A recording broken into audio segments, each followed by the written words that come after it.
Aitaren etxea, Carmen Jaio, eskerrik asko japen gonbidapena nartzeagatik. Zuri. Bueno, Aitaren etxean iraganearen atea zarkatzen da, eta eremu intimora garamatza, ez? Familiara, animalia soziala gea, pandemian oso garbi geratu da, ez? Baina era berean gizartearen aurrean bagara norbait edo nolabaiteko personak, baina gero etxe barruako intimidade horretan, ez gauzak alda daitezke, ez? Harremanetan, hizkuntzan erabileran, eta zu olako ura handi horietan sartu zara, ausartu zara, nola sentitzen zea, saria jaso dituzu, salmenta ugari, honik atera zarela pentsatzen duzu? Bueno, urranditan sartu naizela diozu, ez dakit, nik uste dute urranditan ez pasara sartzen agian ez du merezi idaztea edo hainbeste denbora eskaintzea idazteari, ez? Azkenean idazten dozu zure barruan dituzun kezkei buruz, edo ni bintzate idazten jartzen naizenean, ez dut hainbeste gai aukeratzen, ez? Barruan hor azgura egiten dizuten gai horiek ateratzen dira, edo kezkatzen zaituzten gai horiek ateratzen dira, eta ongotan hainbat gai atera dira hor barruan zeudenak, ez nire barruan, ez? Eta jende askoren barruan, eta gure gizartearen une honetan edo momentu honetan bizi dugun momentu honetan jende askoren buruan egon daitezkenak, ez? Etxe barrua esan duzu, intimotasun horretan eman daitezkeen botere harreman horiek, gizartean emakume gizon izatea zer suposatzen duen, edo zer espero den bakoitzaren gandik, emakume izateagatik edo gizon izateagatik, hainbat gauza, ez? Nola normaltasunak estaltzen duen, edo egunerokotasunak estaltzen dituen gauza asko, ez? Normaltzat jotzen ditugun gauza asko, normalak ez direnak, ez? Guzti hori, hor naste borraste bat ukidut buruan, eta horiek liburuan atera dira, ez? Nire kezka batzuk, eta horrek batetik utzi nau lasai, pixkat, barrutik atera ditudalako, eta baita, nabaritu dalako erantzunean eta jendearekin hizketan eta nire kezkak direnak besteenak ere badirela, ez? Partitua direla, ez? Horrekalako lasaitua eta poza ematen du, era berean? Bai, ez zaude bakarrik munduan, ez dakit nola zen, ez? Nik uste dut gainera irakurketan eta literaturak ematen dizun gauza bat hori dela, ez? Irakurtzen duzunean, norbaitek idatzi duenean zerbait, eta ez duzu, hau da, nik sentitzen dudana, ez? Ez da, ez nago bakarrik, ez? Bai, familia aipatzen hasi garai bateko familia klasikoietan, ez? Bazionalako jerarkia bat. Jerarkia ezartzen zen behar bada soldata ekartzen zuen aldetik, ama etxean oten zen, aitak jornala ekartzen zuen talako jerarkia bat. Eta nolabait horre bazion botere harreman bat oso garbi zeona garai batean, ez? Ondoko belaunaldietan badago halako talka bat behar bada, baina, botere harremanak indar handia daukate, ez? Traman zehar, ez? Bai, jerarkia hori garai batean agian argiago ikusten zen, ez? Aipatu soldatarena, hor nik uste dut batzutan esaten dugu, ez? Gizonak ez da soldata kontua bakarrik, emakumeek ere lan egin dutelako bai etxea barruan eta etxetik kanpo ere, zenbat fabriketan piezak egiten, zenbat kabanetan edo baserritako produktuak saltzen edo beste etxe batzuetan zerbitzatzen, hau da, eurek ere lan egin dute, ez? Baina, beti izan komplementoa, ez? Gizonaren komplementoa. Eta etxea aitarena izan da, ez? Beti aitaren etxea izan da. Eta jerarkia hori guk oso garbi, edo nahiko garbi ikusten dugu, atzera begiratzen dugunean, kostatzen zaigu gehiago gaur egun ikustea, naiz eta mantentzen den, ez? Naiz eta jerarkia hori, beste neurri batean eta beste modu batean, baina botere harreman horiek hor daude, mende asko dira, eta... Inertzia indartsu batzua. Noski, inertzia oso indartsua da, eta lehen aipatu da normaltasun horren azpian eskutatzen dana gainera, ez? Bueno, beti izan da horrela, beti etxean ikusi duzun gauzak eta bar, erreza da, esaten duen bezala, lehengoa ikustea, baina zaila egiten zaigu gaur egun gure etxean onartzea, botere harremanak egon daitezkela, edo jerarkia bat generoaren arabera, edo sexuaren arabera. Bai. Aitaren etxean eskopeta dago, eiza du gogoko, baina izan zitekeen elkarte gastronomiko bateko kide sutsu horitako bat, edo asteburutan kotxea garbitzen burularri dena, eta behar da etxean ez den hain eredugarri, ez. Horrelako rol batean jartzen da aita. Eta Eleberrian ama nolait etxean dago, ez? Horregatik galdetzen izun jerarkiarena. Zerka ere bada ere, hor inertzia horietan ere kristautasunak ere eragina izan du, ez? Aipatzen da, ez? Oroitzapen batean momentu batean mezan kontuak aipatzen dira Eleberrian. Baina gero aldatuz badoaz, ez? Horreko ondoren beste ataltxo batzuetan ere aipatzen dalako krisi ekonomikoa, horrek ekarri dituen gatazkak, gatazka politikoa, eragin handia daukala Eleberrian ere, musika mugimendua, ez? Eta hor gazteen aldetik nolabait hor aldatzeko eta apurtzeko gogo bat ekartzen zen, nolabait esan genezake belaunaldi baten radiografia bat dela Eleberrian agertzen dezuna. Bueno, bai, gure belaunaldia, gure ni 70ekoa naiz, guru horietako gure belaunaldiak eta gure gurasoen artean nik uste dut distantzia handia egon dela edo talka handia, ez? Ez dakit, gure amak katekistak ziren eta guk Salve Regina garristen genuen, hori da. Osea, hor bazegoen talka handi edo, bi mundu oso diferente ez da.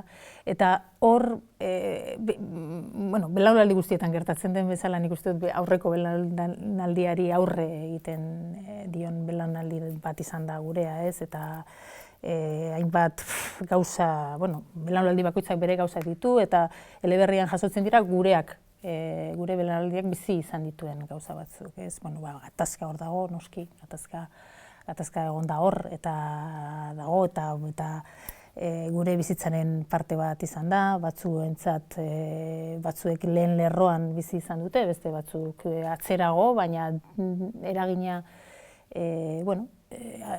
bizi izan dugun giroan eragina handia izan du, baita, krisi ekonomikoak, novelan ere aipatzen da hemen Gasteizen bereziki eta Euskal Herriko beste leku batzuetan baita ere, baina bizi izan dugun hori kanpotik 60. hamarkadan ona lanera etorkinen edo pertsona horien seme alabak eta hori ere jasotzen da, horien errealitatea, eta gero musika, ez da, musika eta musikak berarekin zekarren guztia, ez? Ez da musika bakarrik, ez? Musikak zekarren jarrera eta abestu ditugun hitz guzti horiek, ez? Bai, ze hori Euskal gatazka, lan gatazkak, familiaren baita zen rol indartsu horiek. Nik zauka sensazio hor iragan itogarri moduko bat dagoela, ez duk Eleberrien hitz bat hasieran agertzen atmosferarena, ez etxe barruko atmosferarena.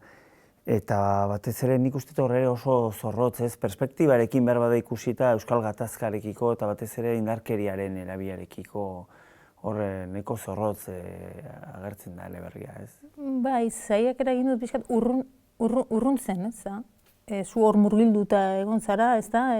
Bizi izan dugu ere normaltasun baten barruan, egoera normal bat etzena ere, ez? Eta, urteek ematen duten, urruntasun horretatik begiratuta, ez? Eta Beti galdera batekin buruan, hau gertatu izan ez balitz, guzti hau gertatu izan ez balitz, zelakoa izango litzateken gure bizitza, zenbat bizitza baldintzatu dituen, eta noski zorrotz izan delako oso gogorra, pertsona askorentzat, eta alde guztietako pertsona askorentzat, eta pertsona askoren bizitzak guztiz baldintzatu dituelako. Zure liburua irakurri eta gorestu duen lagun batek aipatzen zian zalantza hitza, aipatzen zuen, eta nik gehiago gertu naiz beldurrarekin, protagonista, esan dezagun, ez dugu esan, idazlea da. Beldurra, paper zuriari, beldurra onartua ez izateari, bere aitak behar bada zaurgarritasun horri, edo zartzaroari. Hitz horien artean zein aukeratu, zalantza, beldurra... Beldurra, duda, zalantza barik. Beldurra, zalantza barik da, beldurra errua ere, baina, bueno, beldurrak garrantzia handia du eta presentzia handia du eleberrian, ze beldurra da oso tresna indartsua. Beldurra, uste dut, momentu batean esaten da, novelan, maitasuna baino indartsuagoa da beldurra, Beldurrak paralizatu egiten zaitu, Eta beldurrak paralizatu dezake mundua.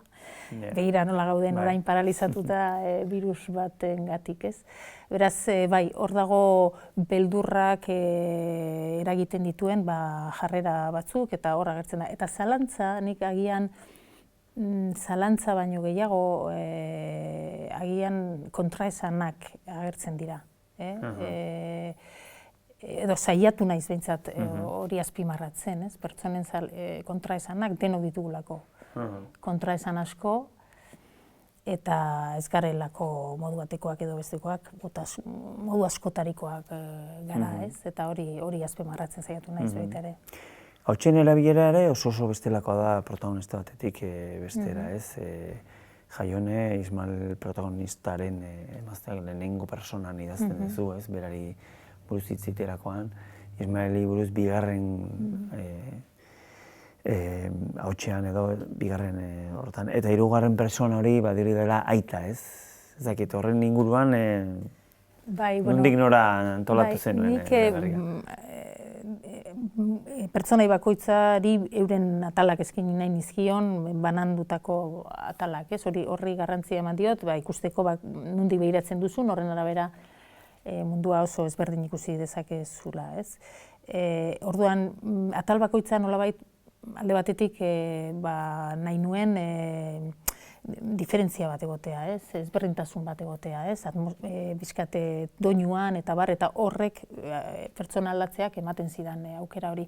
Baina bigarren pertsona, bereziki bigarren pertsonaren erabilera, erabili dut pertsonaiaren barrutik hitz egiteko, baina aldi berean kanpotik. Ez dakit nola esan, pertsonaiaren kontzientzia balitz bezala. Pertsonaiak bere burua kanpotik ikusiko balu bezala, esango balu bezala, zu hor zaude begira zer egiten ari zaren, Harrapatzeko momentu hori zeinean kontziente den edo hausnarketa egiten dituen gauzei buruz, Nik uste dut gure buruari ere askotan bigarren pertsonan hitz egiten diogu, Esaten dugu, zergatik egin duzu hori, zergatik ez diozu esan, ahots hori harrapatu nahi nuen, Eta horregatik erabiltzen dut bigarren pertsona bereziki, Ismael eta Liberen kasuan, eta Jasoneren kasuan erabili dut lehen pertsona, bai ezberdintzeko, eta baita ere berak nik uste dut bidean ere aurrera pausu batzuk emanda dituela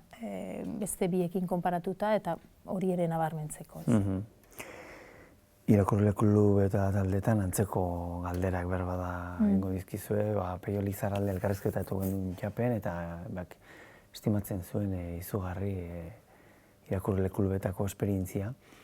Ezakizuk ere goko dezuen, kazetarien aurrean egotea baino gozagarriagoa da. Hori kazetariaren arabera eta irakurle klubaren arabera, ez da denak ez dira berdinak. Nik uste dut, idaztea berez oso lan bakartia da. Eta bakartia da ez idatzi bitartean bakarrik zaudelako, hobeto, bakarrik ikusten bazaituzte, bakartia da, behin liburu bat kaleratzen duzunean, oso zaila delako batzutan jasotzea edo jakitea irakurleak zer sentitu duen irakurri duenean edo. Eta irakurle klubak dira horretarako altxor bat, ez? Entzutea zer zan dion liburuak honi, agian batzutan harritu egiten zara, harrituta geratzen zara ere, ez? Agian zeri erreparatu diote, zeri erreparatzen dio, ze bakoitzak nik uste bakoitzak bere motxilarekin irakurtzen du, ez? Eta bakoitzak bizitzan gertatu zaizkion gauzeak buruan irakurtzen du eta gauza ezberdinak ikusten ditu, ez? Edo gauza batzuei garrantzia handiago ematen dio, eta nik uste dut badirela oso gauza berazgarria. Adibidez galderen artean izan daiteke Nei Eleberrian deigarri egite zitzaidan zinen gutxi ziten duen senar-emazteak, elkarrizketarik ez dago, batak besteari buruz egiten du, eta berbai igual horregatik aipatu izueleno giro itxogarri hori, baina hor elkarrizketa ia apenas hitz egiten dute, ez, Eleberrian? Bai, ez da Eleberri honetan bakarrik gertatzen den zerbait, ez? Nik idazten dudan guztian, eta idatzi ondoren konturatzen naiz, ez? Zein garrantzia ematen diodan edo esangabeko hitzei, inkomunikazioari edo komunikatzeko zailtasunei. Idatzi nuen lehen liburutik, hor agertzen da beti, esangabeko hitzak. Iruditzen zait, agian gauza garrantzitsuenak barruan uzten ditugula, eta gure eguneroko hizketaldietan eta errepasoa egin ezkero, ez? Gauez egin errepasoa gaur zeri buruz edo zetaz hitz egin dut, beti dira gauza oso, nahiko normalean, nahiko azalekoak, ez? Eta gure kezkak eta gure guzti horiek oso gutxitan agertzen dira, ez? Eta barrenetik doaz, ez? Bai, barrenetik doaz. Eta orduan idaztean ere, beti egiten zait interesgarriago pertsonaiek esan gabe uzten dutena, esaten dutena baina.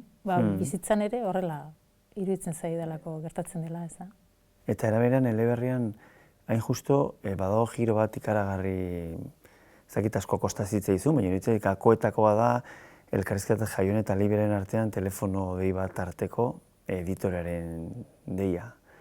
Ez aipatzen diona Eleberriaren inguruan eta editoreak pentsatzen du Eleberria senarraren kontu gara. Hor da, elementu bat ez deuna gehiago sakonduko irakurri gabe egongo dalako goendikan ere jende asko. Baina hain zuzen, hor netzako Eleberritako gako eta giro oso indartsua da hor. Solasaldi txiki horretan. Bai, batzutan izugarraren puntatxo bat nahikoa da urtetan azpian egon dena ikusteko, ez? Eta hor agertzen da, nola berak eraiki duen mundu bat batean desagertzen da. Hiru esaldiekin desalako. Nahikoa da, ez. Beste galdera bat, sor daitekeena, edo nire sortu zaidana da, protagonistek bi alaba dituzte. Baina aipatzen dira alabak, baina alabak ez dira agertzen Eleberrian, ez. Eta aldiz protagonista oso errua aipatu duzu, nik beldurra aipatu dut, baina oso tormento bat bezala bizi du, ez, bere rola aita bezala, bere alabaean eta bere alabak nagusitze eta onditze hori, alabak zer pentsatuko lukete? Ez aitonaz, baizik eta aitaz. Ja, zaila egiten zait jakitea, ez dira esan duzun bezala novelan lantzen diren pertsonaiak, ez? Hor daude, baina ez dira asko agertzen.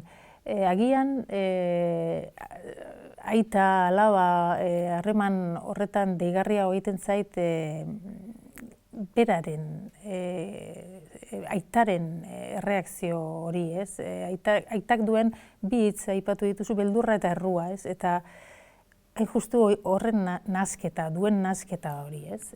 Nola sentitzen duen beldurra batetik alabengandik, baina aldi berean errua, ez? Errua gizon izateagatik, eta nola ezin duen onartu hori, esaten du, zergatik sentitu behar dute errudun, nik ez dute zer egin, ez? Baina hor dago, ez?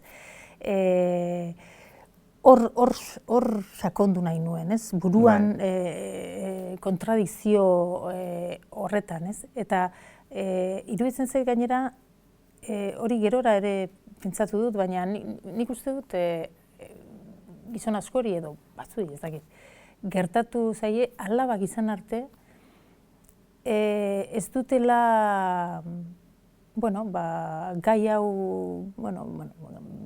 emakume eta gizon arteko berdintasunarena eta indarkerarena eta bere baitan ez dutela landu edo, ez dute inoiz, ez diote erreparatu ia, ez? Eta batean, alabak gau esatera behar du, ze gertatzen da, hemen ze arazo dago hemen, edo alabak lanpostu bat behar du, ez dakit, edo bikotearekin arazo bat du, edo zer gauza beste modu batean agian azten dira ikusten, ez? Gizonak eta zaintza, batez ere adinekoen zaintza, bide luzea dago, ez, horre egiteko. Agertzen da momentu batean aitonaren gaien zaintza hartu behar duen, laguntzen dionen, garbiketa kontutan, bide handia egiteko dago. Bai, hor esaten da, liburuan esaten da, sentitzen dela esploratzaile bat lurralde berri bat zean, ez, eta aitari dutxatzen laguntzen dagoenean, ez. Bai, hori horrela da. Zaintza da gure gizartean dagoen konpondu gabeko arazo handietako bat, zaintzaren kontua. Zaintza dago oraindik ere neurri handi batean emakumeen esku. Batzuk gaizki ordaindutako emakumeak, beste batzuk musutruk zaintza eskaintzen dutenak, eta hor gizonen aldetik naiz eta pausoak eman diren, hori ukaezina da, baina oraindik ere bide handia luzea dago, eta ez bakarrik korresponsalidade hori, edo gizonen hori baizik eta gizarte osoak, ardura hartzea zaintzarena edo bizibilizatzea zaintza, ez da, eta haren garrantzia, ez. Bai, eta txanponaren beste aldean zaintzak ekarri du emakume askoren errenuntzia bere afizio, gogo edo ametsei, ez, hor dago atal bat izenburua jartzen dizuna, hemen nago, ez, nitaz ahaztu zara, ez. Bai, zenbat errenuntzia, ez. Zenbat emakumeen errenuntzia, hein handi batean zaintzagatik, ez? Eta zein... Zaintza adinekoa eta... Zaintza, ez duzu zertan ama izan behar, zaintza beti dago hor, edo izan daiteke osaba bat, ez da? Bai, hor errenuntzia asko daude, eta askotan nola, liburuan ere jasotzen da pizkat, nola gerora konturatzen zara batzutan, ez? Edo emakume askori gertatzen zaion zerbait, ez? Momentuan, badirudi egin behar duzuna dena, baina gerora, ia umeak, adibidez, umeen zaintza denean, hasi direnean, esan, zenbat gauza utzi ditut hau ni bakarrik egiteagatik, eta nola batzutan askatasunez egin duzun gauza bat dela iruditzen zaizu, eta nola askatasun hitza, nola batzutan oso hitz pozoindua den, ez? Batzutan, bai, lanean ez dakit, eszedentzia hartzea, nik erabaki dut askatasunez, bai, igual bai, baina askatasun hori ez dakit. Hasieran aipatu ditugun inertzia handi horiek, ez? Bai, hor daude. Inigo Muguruzari eskaini duzu liburua eta gizon berri guztiei. Utxune handia utzi du Inigo Muguruzari, ez bakarrik musika munduan biztan da. Ezagutu zenuen, gainez, berbada ez, aspaldi hemen bizitzalako ere, Gasteizen ere. Eta musika ezinbesteko elementu bada ere zure eleberrian. Zer esan dezakegu Inigo Muguruzari buruz? Bueno, nik ez nuen hemen ezagutu, bera hemen bizizenean, nik gerora ezagutu dut. Bera jarri zen nirekin harremanetan, disko baterako hitz batzuk egiteko, eta gero, denboran mantendu, gero nire poema liburua atera nuenean, hori musikatu nahi zuela esan zidan, eta oso sensibilidade handiko gizona zen, ez? Guk gure harremana esatezut, ezen nahiko epistolgarra zen, idazten genion elkarri, baina oso sensiblea zen. Gogoratzen dut adibide bat jartzearren, esan zidanean poemak musikatu nahi zituela, eta adierazteko poemak asko gustatu zitzaizkiola, eta esaten zidan, ala behi deitu diet, eta nik esaten zidan poema konkretu bat, eta hori irakurri betartean esaten nien begiratu nire bezura nola hileak tente jartzen zaizkidan, ez? Holako gauzak kontatzen dituen, ez? Eta, bai, nik asko sentitu nuen, haren heriotza, eta, horregatik, eta bera zen gizon zelakoa zen horregatik ere eskaini diot liburua. Ondo. Musikarekin jarraituz, Jimmy Jazz aretoan gaude, ezinbestean aipatu beharrekoa.